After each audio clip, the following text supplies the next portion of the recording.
Dans cette vidéo, nous allons voir la fonction somme et ensuite la fonction SUMSI. Donc, c'est-à-dire que ça sera la fonction somme mais avec donc des conditions. Pour cela, donc, je propose un exercice pratique. Alors, pour la fonction somme, donc l'objectif c'est de pouvoir calculer plusieurs cellules ou toute une plage, par exemple, de données. Je vais vous donner donc un exemple. Donc ici, on a donc un fichier de commande de produits. Donc ici, on a nos produits. On a donc le numéro de commande et on a les années. Donc 2019, les commandes passées en 2019 pour ce produit-là, en 2020 et en 2021. Donc là, on va se dire qu'on va essayer en fait de calculer, on va dire, toutes les commandes de 2019. Vous voyez? Donc là, on est sur la commande de 2019, on va essayer de tout calculer. Donc là, on va pas faire ça, cette cellule-là, puis cette cellule-là, puis cette cellule-là, puis cette cellule-là, ça serait un petit peu redondant. Donc nous, on va essayer donc d'être efficient. Alors, pour cela, on va utiliser la fonction somme. Donc, pour initier un calcul, on a dit qu'on se positionne donc sur une cellule et qu'on tape sur la touche égale. Donc là, par exemple, je me mets tout en bas, ici, je tape égal, et je vais taper somme. Voilà, donc là, je prends ici cette fonction-là. Donc, qu'est-ce qu'il nous dit?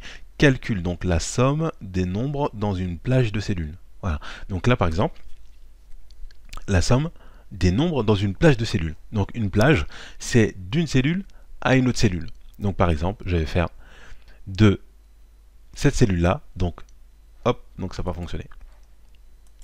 C'est normal, parce que j'ai pas double-cliqué dessus. Voilà, je double-clique et là il a bien ouvert la parenthèse. Voilà. Donc maintenant il nous demande nombre 1, nombre 2, nombre 3. Alors je pourrais faire ça, point virgule, cette cellule, point virgule. Cette cellule, point virgule, cette cellule. Donc là, on a compris qu'il va faire ça, plus ça, plus ça, plus ça, plus ça. Si je ferme ma parenthèse, donc là, si j'ai C2 plus C3 plus C4 plus C5, il me donne ça. Voilà. Donc là, bien entendu, c'est pas ce qu'on veut. Nous, ce qu'on veut, c'est avoir donc la somme de toute la plage. Donc, je me positionne dessus, tout simplement, je sélectionne ma plage. Voilà, donc je l'ai sélectionné. Et je tape entrée. Voilà. Et donc là, on a bien le calcul de toute plage. Donc ici, on a la valeur qui s'est ajoutée et on a donc C2, 2 points, C23. Donc de C2 ici à C23 et entre les deux, donc on met les 2 points qui notifient en fait une plage de données. Alors on va recommencer sur la plage d'à côté. Égale somme, maintenant on connaît, on ouvre la parenthèse. Nombre 1, nombre 2, ok, donc là maintenant on sait qu'on veut calculer une plage. Tout simplement, je sélectionne après avoir ouvert la parenthèse. Voilà. Et maintenant on a bien notre plage. Et je tape. Je ferme ma parenthèse. Voilà. Alors, on va. Donc on a tapé somme. Voilà. Donc la différence avec un calcul simple. Donc déjà je vais taper entrée. Donc la différence avec un calcul simple, par exemple, égale, on va dire 25 plus 2. Voilà. Donc là j'ai bien 27. Et ici j'ai ma formule 25 plus 2.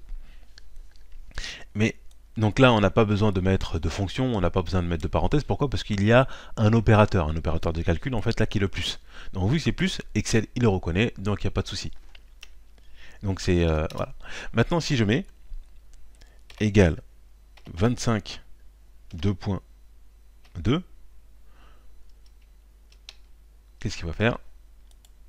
Donc là, alors je refais 25 2. Vous voyez, donc là il aime pas. Hein.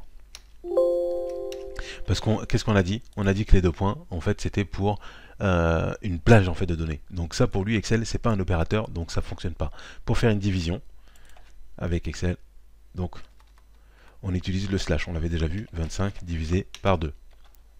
Bon, là, il a transformé ici en date, donc là, c'est ce qui fait que voilà. Voilà. Alors, donc on a vu la somme et ici, on va essayer de calculer en fait 2021.